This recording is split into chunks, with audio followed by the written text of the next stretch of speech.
नमस्कार, मैं डॉक्टर अभिषेक भारद्वाज आपके सामने फिर से मैं कुछ प्रश्न लेकर आया हूं जो आपके लिए सीटेट, नेट, यूपी टेट या दूसरे बीईओ या दूसरे अन्य कई एग्ज़ामों में आपके लिए लाभदायक हो सकता है। यह पर्यावरण का बेसिक क्वेश्चन है जो बार बार पूछे जाते हैं सभी परीक्षाओं में। तो आप इन क्वेश्चनों को कर लेते हैं तो समझिए कि आपका पर्यावरण से एक भी क्वेश्चन गलत होने वाला नहीं है। तो आप हमारे साथ यूं ही जुड़े रहिए।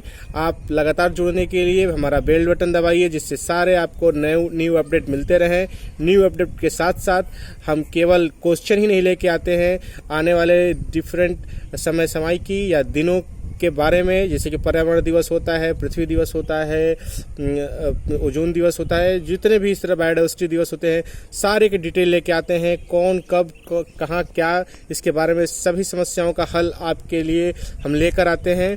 तो इसलिए आप हमारे साथ लगातार बने रहिए, जुड़े रहिए। हमारा सब्सक्राइब बटन दबाना ना भूलें।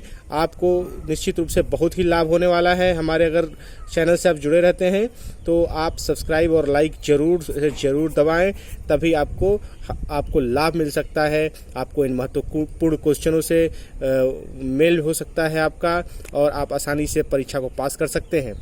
तो चलिए भाई, अगला क्वेश्चन, जैसे कि मैंने जो वीडियो पिछले बार बनाया था उसके आगे मैं फिर से क्वेश्चन लेके आ रहा हूँ, कंटिन्यू करता हूँ। तो चलिए, पहला क्वेश्चन है हमारा आज का, पर्यावरण विघटन का क्या कारण होता है, यानी कि इन्वायरमेंटल डिग्रेडेशन का क्या कारण होता है। तो इन्वायरमेंटल डिग्रेडेशन का कारण क्या है भाई? तो ऑप्शन में है पर्यावरण प्रदूषण से, पर्यावरण संकट से, पर्यावरण वृद्धि से, उपरोक्त सभी से। बताइए भाई। तो चलिए हम ही बता देते हैं। तो पर्यावरण प्रदूषण तो है, संकट भी है, यानी कि उपरोक्त सभी यहाँ पे सही हो रहा है। उपरोक्त सभी भाई, आप इसको ध्यान से देखिए। अगला क्वेश्चन है, मानव द्वारा पर्यावरण संकट होता है भौतिक संकट से, सामाजिक संकट से, रासायनिक संकट से, उपरोक्त सभी से। तो भाई देखिए, भौतिक संकट हो, चाहे सामाजिक संकट हो, चाहे रासायनिक संकट हो। भौतिक जैसे कि सपोज आपके क्लाइमेट चेंजेस होने लगे, सामाजिक संकट आप देख ही रहे हैं, आप अलग अलग समय पर सामाजिक संकट आते रहते हैं। रासायनिक संकट भी आप देखते हैं, जैसे कि MIC और डिफरेंट गैसेस का के साथ कुछ छेड़छाड़ होता है और ये गैसेस हमारे एनवायरनमेंट में काफ़ी नुकसान पहुंचाती हैं। तो इस तरह से क्या हो रहा है भाई, रासायनिक संकट भी ले सकते हैं। तो इन सभी को माना जा सकता है, यानी कि मानव द्वारा पर्यावरण संकट इन सभी से होता है, इसमें भी उपरोक्त सभी। तो देखिए भाई, इसको याद करने की आवश्यकता है। अगला देखिए, पर्यावरण संकट का कारण है, तो क्या कारण है? तो देखिए भाई, पहला वाला ही क्वेश्चन, प्राकृतिक घटनाएं और मानवीय घटनाएं, ये दोनों घटनाएं होती हैं, या वो नेचुरल हो या मैनमेड हो। तो नेचुरल कैसे होता है भाई? तो जैसे कि आप देखते हैं कि वोल्केनो क्या है, एक तरह का कैसा संकट है? तो ये प्राकृतिक संकट है, ठीक है। इससे ढेर सारे प्रदूषित गैसेस निकलती हैं जो आपके एटमॉस्फेयर को क्या करती हैं, एटमॉस्फेयर में ढेर सारे अमाउंट में कार्बन डाइऑक्साइड और डिफरेंट टॉक्सिक गैसेस का क्या करती हैं, इनपुट दे देती हैं एटमॉस्फेयर में। इसलिए इसको क्या कहते हैं, ये प्राकृतिक संकट है। और मैन मेड संकट तो जानते हैं, इंडस्ट्रीज और डिफरेंट और क्रियाकलापों से, ऑटोमोबाइल से हमारा एटमॉस्फेयर या जल प्रदूषित होता है। तो इसमें क्या होगा, प्राकृतिक एवं मानवीय घटनाएं दोनों सही हैं। चलिए भाई, अगली क्वेश्चन की बात करते हैं। वायुमंडल संकट का कारण होता है, मंडलीय संकट का क्या कारण होता है भाई? तो इसमें भी प्राकृतिक एवं मानवीय, जैसे कि मैंने पहले ही आपको बताया कि वायुमंडल कैसे दूषित होगा, हमारा एटमॉस्फेयर कैसे दूषित होगा? तो प्राकृतिक से भी दूषित हो सकता है और मानवीय क्रियाओं से भी दूषित हो सकता है, ठीक है। तो इसलिए इनमें भी पहले की भांति आंसर दोनों होगा। हरित भवन आप जानते हैं, या हरित गृह भी आप जानते हैं। तो हरित भवन या हरित गृह किससे संबंधित होता है? तो देखिए भाई, हरित भवन या हरित गृह के लिए 4 ऑप्शन है, CFC से, नाइट्रोजन से, कार्बन डाइऑक्साइड से और ऑक्सीजन से। तो हरित भवन या हरित गृह की अगर बात करें तो मूल अगर सबसे ज़्यादा करें तो कार्बन डाइऑक्साइड से ज़्यादा प्रभावित होता है, हालांकि CFC भी है इसमें।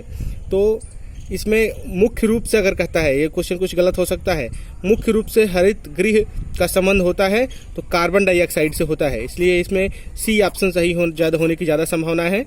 तो C ऑप्शन इसमें सही होगा। आगे आए भाई, ओजोन छिद्र स्थित है। ओजोन छिद्र कहाँ स्थित है भाई? तो जैसे ही आपका ये पृथ्वी है, तो पृथ्वी पे क्या होता है, ये इक्वेटर है, इक्वेटर यानी कि 0 डिग्री, और उसके बाद से जैसे ऊपर बढ़ते हैं तो 90 डिग्री आता है। तो 90 डिग्री क्या है, नॉर्थ है, और ये साउथ है। तो इन दोनों जगहों पे ओजोन होल के पाए जाने की ज़्यादा संभावनाएं होती है। हालांकि एक बात खास कि आर्कटिक जो है, ये आर्कटिक कहलाता है ये एरिया, और ये है अंटार्कटिका। तो आर्कटिक में ओजोन होल कम होता है।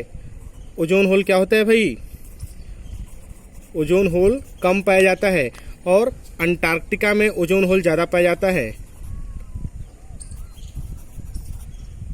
क्या पाया जाता है अंटार्कटिक में भाई, तो ज़्यादा पाया जाता है। तो चलिए भाई, तो ये अंटार्कटिक और आर्कटिक दोनों सही हैं, यानी कि उत्तरी ध्रुव और दक्षिणी ध्रुव दोनों सही है। तो इसलिए यहाँ पर उत्तर होगा क्या, दोनों से। देखिए भाई, तो हो गया, ओजोन छिद्र दोनों में स्थित है, उत्तरी ध्रुव में, दक्षिणी ध्रुव में। ये आपको समझ में आ गया। चलिए नेक्स्ट क्वेश्चन की बात करते हैं। अम्लीय वर्षा का रूप होता है। तो अम्लीय वर्षा का क्या रूप होता है भाई, तो पहले जानना पड़ेगा कि अम्लीय वर्षा होती क्या है। तो अम्लीय वर्षा क्या होती है भाई, तो जो भी गैसेस निकलती हैं, जैसे सल्फर गैसेस निकलती हैं, तो सल्फर मतलब SO2 गैसेस निकलती हैं, और क्या निकलती हैं, NO2 गैसेस निकलती हैं। तो SO2 जो है H2SO4 का निर्माण करता है, और जो NO2 है वो निर्माण करता है HNO3 का। कहाँ निर्माण करता है भाई, तो इन दोनों का निर्माण होता है एटमॉस्फेयर में। कहाँ होता है, तो एटमॉस्फेयर में इनका निर्माण होता है। और एटमॉस्फेयर में जब इनका निर्माण हो जाता है तब इनका प्रेसिपिटेशन होता है, यानी कि डिपोजिशन होता है या रेन होती है। तो इसका रेन कैसे होता है भाई, तो रेन होता है वेट प्रेसिपिटेशन, यानी कि जो पानी के साथ आता है, और दूसरा छोटे छोटे ड्रॉपलेट्स जो ड्राई फॉर्म में किसी चीज़ पे डिपॉजिट होते हैं, यानी कि ये भी एक तरह का वर्षण है, ये भी एक तरह का प्रेसिपिटेशन है। तो यहाँ पे देखिए भाई, क्वेश्चन आप ध्यान दीजिएगा। अम्लीय वर्षा का रूप होता है नम वर्षा और शुष्क वर्षा दोनों से। तो इसमें प्रश्न सही होगा इन दोनों से। इसमें यह प्रश्न का उत्तर होगा सी। तो चलिए भाई, आपको समझ में आ गया होगा। फिर आगे बढ़ते हैं। ओजोन छिद्र से प्रभाव होता है। ओजोन छिद्र से कहाँ प्रभाव होता है, पृथ्वी का तापमान बढ़ता है। तो भाई निश्चित रूप से ज़्यादा एनर्जी आएंगी तो पृथ्वी का तापमान बढ़ाने में मदद कर सकता है। समुद्र का जल स्तर बढ़ता है तो ये भी कर सकता है भाई, जब तापमान बढ़ेगा तो जल स्तर भी बढ़ सकता है। मौसम परिवर्तन, जब ये चीज़ें होंगी तो मौसम भी परिवर्तन हो सकता है, इसलिए उपरोक्त सभी इसमें भी सही हो सकता है। चलिए भाई, अम्लीय वर्षा से प्रभावित होता है। अम्लीय वर्षा से क्या प्रभावित होता है भाई, तो जलमंडल बिल्कुल होता है। आपका जो ओशन है, जो सागर है, सागर का जो pH है, pH मान आप जानते होंगे, pH मान पोटेंसी ऑफ हाइड्रोजन। तो जो pH मान होता है लगभग 8.2 के आसपास होता है, यानी कि थोड़ा बेसिक होता है, एल्कलाइन होता है। ठीक है, तो ये इसकी जो एल्कलिनिटी, कभी कभी कई किताबों में 7.4 भी दिया गया है। ठीक है, तो एल्कलाइन होता है। तो ये जो एल्कलिनिटी है, एल्कलिनिटी घट जाती है, इसका pH मान घटने लगता है जलमंडल का। तो आप सीधे देख सकते हैं कि जलमंडल निश्चित रूप से प्रभावित होता है, जीवमंडल निश्चित रूप से प्रभावित होता है। और जब जलमंडल प्रभावित होगा तो निश्चित रूप से सारी प्रक्रियाएं जो जल में होने वाली हैं, जीव जंतु हैं, उनके बायोकेमिकल उनके अंदर चेंजेस आएंगे, तो जीवमंडल निश्चित रूप से प्रभावित होगा। और भवन एवं मूर्तियाँ, आपने पढ़ा होगा कि कैसे मूर्तियों में आप खुरदुरापन देखते हैं, कहीं कहीं देखते होंगे तो आप कोरोजन मिलता है, मूर्तियाँ कहीं कहीं से खदड़ जाती हैं। तो इसको अगर बात करें तो इसको कहते हैं स्टोन लेप्रोसी, यानी कि पत्थरों का कोढ़, यानी कि भवन मूर्तियाँ जो हैं उनके अंदर कोढ़ हो जाता है। तो इसमें भी ये तीनों जो प्रभावित होते हैं, इसलिए इसका भी उत्तर होगा डी, उपरोक्त सभी। अगले क्वेश्चन की बात करें, 32वां, पर्यावरण शिक्षा का उद्देश्य होता है। तो पर्यावरण शिक्षा का क्या उद्देश्य होता है भाई, सिद्धांतिक विकास, क्रियात्मक विकास, भावात्मक विकास, उपरोक्त सभी। भाई तो देखिए, पर्यावरण शिक्षा का उद्देश्य ये होता है कि आपके भाव में विकास कर दे, आपके अंदर भावात्मक विकास में परिवर्तन लाए, इसलिए इसका ऑप्शन सी होगा। अगर बात करें 33 नंबर क्वेश्चन, पर्यावरण शिक्षा को पढ़ाना आरंभ करते हैं। भाई पर्यावरण शिक्षक को कहाँ से पढ़ाना शुरू करना है, तो आपको जैसे पता है कि छोटे बच्चों के मस्तिष्क जो होता है लगभग 85 से 90% उसका डेवलपमेंट छोटे लेवल पे होता है। 5वीं से 6ठे साल के अंदर अंदर हो जाता है। तो इसलिए हमें जहाँ तक लगता है कि अगर बच्चों को शुरू से ही कूड़े को डस्टबिन में डालना सिखाएं, ऐसी आदतें सिखाएं, बिजली को वेस्ट ना करने के लिए सलाह दें, तो उनके अंदर ये जन्म से ही ये प्रवृत्ति आ जाती है। तो हमारा मानना है, या कई अलग अलग साइकोलॉजिस्ट का मानना है कि कि बच्चों को प्राथमिक स्तर से ही पर्यावरण की शिक्षा प्रारंभ कर देनी चाहिए, जिससे हमारा आने वाला जो जनरेशन है वो भी जल्द से ही सुधार कर लेगा और इस तरह हमारे पर्यावरण दूषित होने से बच जाएगा। तो चलिए भाई नेक्स्ट क्वेश्चन की बात करें। पर्यावरण जागरूकता जागरूकता से विकास होता है। पर्यावरण जागरूकता से किसका विकास होता है भाई? भावात्मक पक्ष का, ज्ञानात्मक पक्ष का, क्रियात्मक पक्ष का, उपरोक्त सभी का।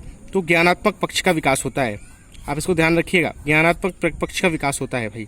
ठीक है, तो हम फिर अगले टर्म में परसों फिर क्वेश्चन लेके आएंगे आपके साथ। एक दिन बीच लगा के हम आपके साथ इस तरह के क्वेश्चन शेयर करते रहते हैं, तो आप हमारे बेल बटन को दबाना ना भूलिए।